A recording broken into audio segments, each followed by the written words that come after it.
ओम शांति। अव्यक्त मुरली रिवाइज 24/10/75।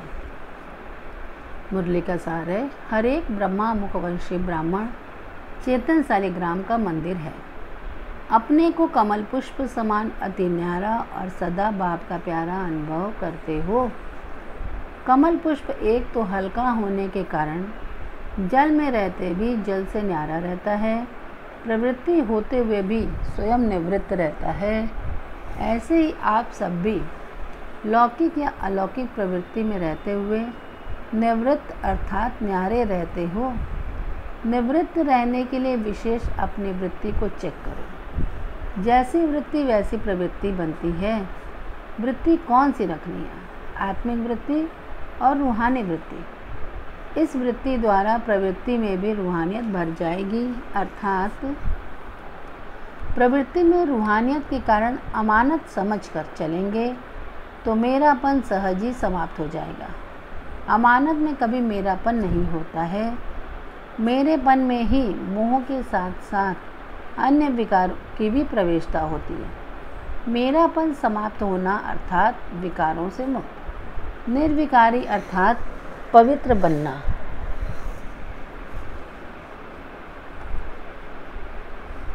जिससे प्रवृत्ति भी पवित्र प्रवृत्ति बन जाती है। विकारों का नष्ट होना अर्थात श्रेष्ठ बनना है। तो क्या ऐसे अपने को विकारों को नष्ट करने वाली श्रेष्ठ आत्मा समझते हो? प्रवृत्ति को पवित्र प्रवृत्ति बनाया है। सबसे पहली प्रवृत्ति है अपने देह की प्रवृत्ति, फिर है देह के संबंध की प्रवृत्ति। तो पहली प्रवृत्ति देह की हर कर्मेंद्रियों को पवित्र बनाना है। जब तक देह की प्रवृत्ति को पवित्र नहीं बनाया है तब तक देह के संबंध की प्रवृत्ति चाहे हद की और चाहे बेहद की हो उसको भी पवित्र प्रवृत्ति नहीं बना सकेंगे। ब्रह्मा कुमार और ब्रह्मा कुमारियों की प्रवृत्ति कौन सी है? जैसे हद के संबंध की प्रवृत्ति है वैसे ब्रह्मा कुमार और कुमारी के नाते से सारे विश्व की आत्माओं से साकारी भाई बहन का संबंध इतनी बड़ी बेहद की प्रवृत्ति है। लेकिन पहले अपनी देह की प्रवृत्ति को पवित्र बनाओ, तब बेहद की प्रवृत्ति को भी पवित्र बना सकेंगे। कहावत है, चैरिटी बिगिंस एट होम, अर्थात पहले अपने देह की प्रवृत्ति अर्थात घर को पवित्र बनाने की सेवा करनी है, फिर बेहद की करनी है। तो पहले अपने आप से पूछो, ये अपने शरीर रूपी घर को पवित्र बनाया है? संकल्प को, बुद्धि को, नयनों को और मुख को रूहानी अर्थात पवित्र बनाया है। जैसे दीपावली पर घर के हर कोने को स्वच्छ करते हैं, कोई एक कोना भी न रह जाए इतना अटेंशन रखते हैं, ऐसे हर कर्मेंद्रिय को स्वच्छ बनाकर आत्मा का दीपक सदा काल के लिए जगाया है।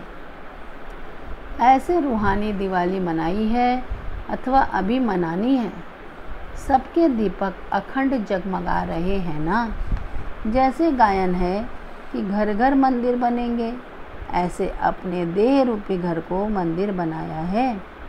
जब घर घर मंदिर बनाओ तब ही विश्व को भी चैतन्य देवताओं का निवास स्थान मंदिर बनाएंगे। जितने भी ब्राह्मण हैं, हर एक ब्राह्मण चैतन्य शालिग्राम का मंदिर है, चैतन्य शक्ति मंदिर है। ऐसे मंदिर समझते हुए उनको शुद्ध पवित्र बनाया है। अभी के पुरुषार्थ के समय प्रमाण व विश्व के संपन्न परिवर्तन के समय प्रमाण, इस समय कोई भी कर्मेंद्रिय द्वारा प्रकृति व विकारों के वशीभूत नहीं होना चाहिए। जैसे मंदिर में भूत प्रवेश नहीं होते हैं तो हर घर को मंदिर बनाया है। जहाँ अशुद्धि होती है वहाँ ही अशुद्ध विकार अथवा भूत प्रवेश होता है।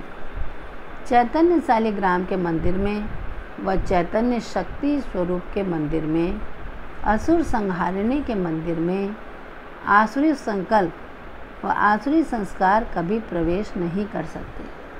अगर प्रवेश होते हैं तो कोई न कोई प्रकार की अशुद्धि अर्थात अस्वच्छता है। ऐसे अपने को चेक करो। कहीं भी कोई प्रकार की अशुद्धि रह गई हो तो उसको अभी खत्म करो, अर्थात सच्ची दीपावली मनाओ। जब ऐसी अपनी प्रवृत्ति पवित्र बनाओ तब ही विश्व परिवर्तन होगा। यहाँ मधुबन में भी रूहानी यात्रा करने आते हो तो रूहानी यात्रा में अपनी कमजोरियों को छोड़कर जाना। मधुबन है ही परिवर्तन भूमि। परिवर्तन भूमि में आकर परिवर्तन नहीं किया तो परिवर्तन भूमि का लाभ क्या उठाया। सिर्फ परिवर्तन भूमि के अंदर परिवर्तन नहीं लाना है, लेकिन सदाकाल का परिवर्तन लाना है। मधुबन को महायज्ञ व राजस्व अश्वमेध यज्ञ कहते हैं। तो यज्ञ में आहुति डाली जाती है। महायज्ञ में महान आहुति डालकर जाते हो, वह डाली हुई आहुति फिर वापस ले लेते हो। जो नाम देते हो वैसा काम भी करते हो व नहीं। नाम है महायज्ञ, परिवर्तन भूमि और वरदान भूमि, तो जैसा नाम वैसा कार्य करो। जो प्रतिज्ञा करके जाते हो उसको निभाते रहो। वह निभाना मुश्किल लगता है। निभाने में 3 प्रकार की आत्माएं बन जाती हैं। कोई तो निभाने में सच्चे परवाने माफिक स्वयं को बाप पर न्यौछावर कर देते हैं, अर्थात फरमान पर कुर्बान हो जाते हैं। और कोई निभाने में भक्त बन जाते हैं, अर्थात बाप से ही बार बार शक्ति लेते रहते हैं, अर्थात मांगते रहते हैं। सहन शक्ति दो तो निभाऊं और सामना करने की शक्ति दो तो निभाऊं, ऐसे भीख मांगते रहते हैं, अर्थात भक्त बन जाते हैं। और कोई फिर ठगत भी बन जाते हैं। कहते और लिखते एक हैं और करते दूसरा हैं। बाप के आगे भी ठगी करते हैं, अपनी गलती को छिपाने की ठगी करते हैं। ऐसे ठगत भी हैं। कईयों में निभाने की शक्ति है नहीं, लेकिन अपने को बचाने के लिए फिर बहानेबाज होते हैं। अपनी कमजोरी को छिपाकर दूसरों के बहाने बनाते रहते हैं। फलाना संबंध ऐसा है इसलिए यह हुआ है, वह वायुमंडल और वातावरण ऐसा है इसलिए यह होता है, सर्कमस्टांसेस अनुसार होता है। ऐसे बहाने बनाते रहते हैं। निभाने में इतने प्रकार के निभाने वाले बन जाते हैं। कहना सबका एक है कि मेरा तो एक बाप दूसरा न कोई। जो कहेंगे और कराएंगे वही करेंगे, लेकिन करने में और प्रैक्टिकल आने में अनेक प्रकार के बन जाते हैं। इसलिए अब तक साधारण समझ जो किया उसको बीती सो बीती करो, अर्थात अपने ऊपर रहम करो। इस भूमि के महत्व को भी अच्छी रीति जानो। इस भूमि को साधारण भूमि नहीं समझना। महान स्थान पर आते हो अपने को महान बनाने के लिए। महान बनना अर्थात महत्व को जानना, समझा। ऐसे समय प्रमाण स्वयं को परिवर्तन करने वाले, विश्व परिवर्तन के निमित्त बने हुए, बाप के साथ प्रीति की रीति निभाने वाले, बाप को सदा अपना साथी बनाने वाले और सदा कमल पुष्प समान साक्षी रहने वाले, ऐसे सदा स्नेही बच्चों को बाप दादा का याद प्यार और नमस्ते। बच्चों की तरफ से भी बाबा को नमस्ते नमस्ते नमस्ते। पर्सनल मुलाकात बहनों से। शक्तियों का विशेष गुण निर्भयता का गाया हुआ है। वह अपने में अनुभव करती हो। निर्भय सिर्फ कोई मनुष्यात्मा में नहीं लेकिन माया के बार से भी निर्भय। जो माया से घबराने वाली नहीं उसको शक्ति कहा जाता है। माया से डरती तो नहीं हो। जो डरता है वह हार खाता है। जो निर्भय होता है उसे माया खुद भयभीत होती है, क्योंकि भय के कारण शक्ति खो जाती है और समझ भी खो जाती है। वैसे भी जब किसी से भय होता है तो होश हवास गुम जो हो जाते हैं। जो समझ होती है वह भी गुम हो जाती है। तो यहाँ भी जो माया से घबराते हैं उनको माया से समझ खो जाती है, इसलिए वे माया को जीत नहीं सकते। तो जैसा नाम है शक्ति सेना, तो जब शक्तिपन की विशेषता निर्भयता प्रैक्टिकल में दिखाई दे तब कहेंगे शक्तियाँ। किसी भी प्रकार का भय हो तो उसे शक्ति नहीं कहेंगे। अबला जो होती है वह सदैव अधीन होती है। वह अधिकारी नहीं होती। आप तो अधिकारी हो ना, भय के कारण अधीन तो नहीं हो जाएंगी। तो पंजाब की शक्ति सेना ऐसी निर्भय है, जब से ब्राह्मण बने हो तो माया को चैलेंज दी है कि आओ माया, जितना वार करना हो उतना करो, मैं शिव शक्ति हूँ। माया के परवश होना अपनी किसी कमजोरी के कारण होता है। जहाँ कमजोरी है वहाँ माया है। जैसे जहाँ गंदगी है वहाँ मच्छर जरूर पैदा होते हैं, वैसे ही माया भी जहाँ कमजोरी होती है वह वहीं प्रवेश होती है।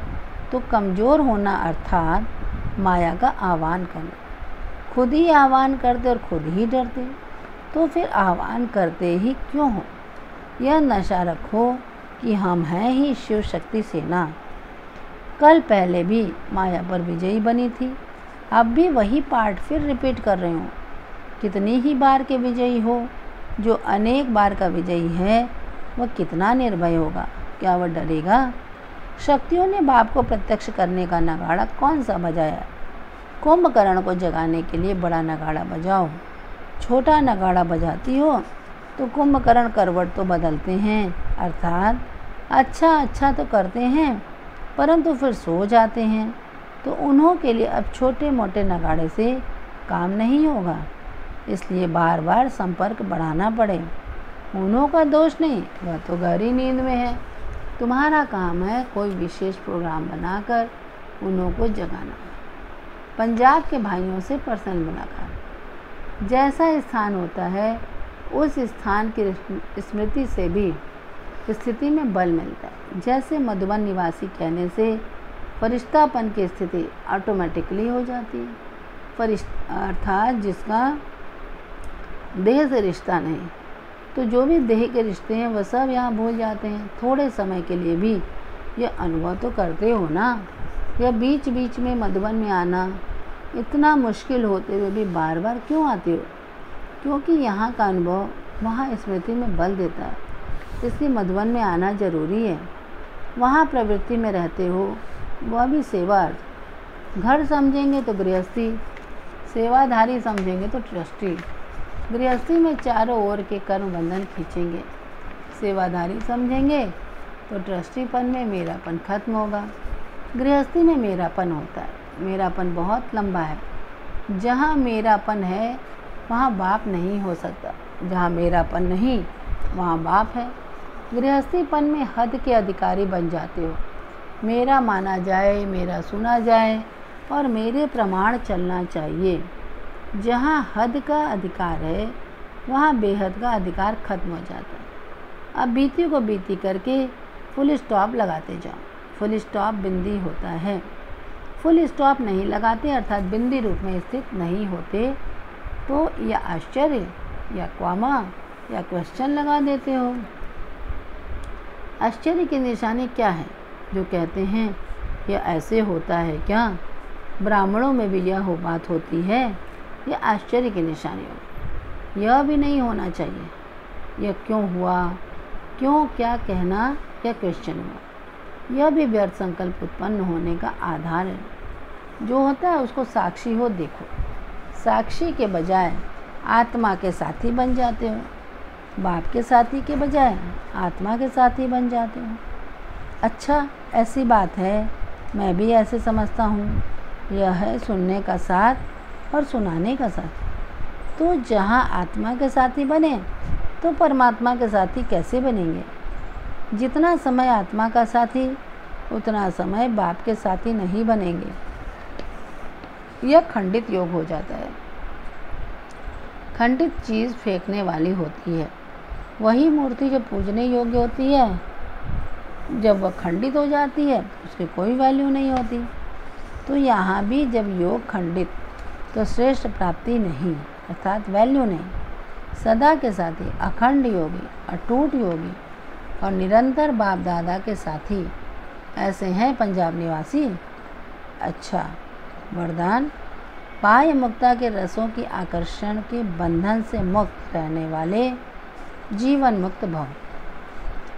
स्पष्टीकरण, बाह्य मुक्ता अर्थात व्यक्ति के भाव स्वभाव और व्यक्त भाव के वाइब्रेशन संकल्प, बोल और संबंध संपर्क द्वारा एक दो को व्यर्थ की तरफ उकसाने वाले, सदा किसी न किसी प्रकार के व्यर्थ चिंतन में रहने वाले, आंतरिक सुख शांति और शक्ति से दूर, यह बाह्य मुक्ता के रस भी बाहर से बहुत आकर्षित करते हैं, इसलिए पहले इसको कैंची लगाओ। यह रस ही सूक्ष्म बंधन बन सफलता की मंजिल से दूर कर देते हैं। जब इन बंधनों से मुक्त बनो तब कहेंगे जीवन मुक्त। स्लोगन: जो अच्छे बुरे कर्म करने वालों के प्रभाव के बंधन से मुक्त साक्षी व रहमदिल है, वही तपस्वी है। जो अच्छे बुरे कर्म करने वालों के प्रभाव के बंधन से मुक्त साक्षी व रहमदिल है, वही तपस्वी है। अच्छा, ओम शांति।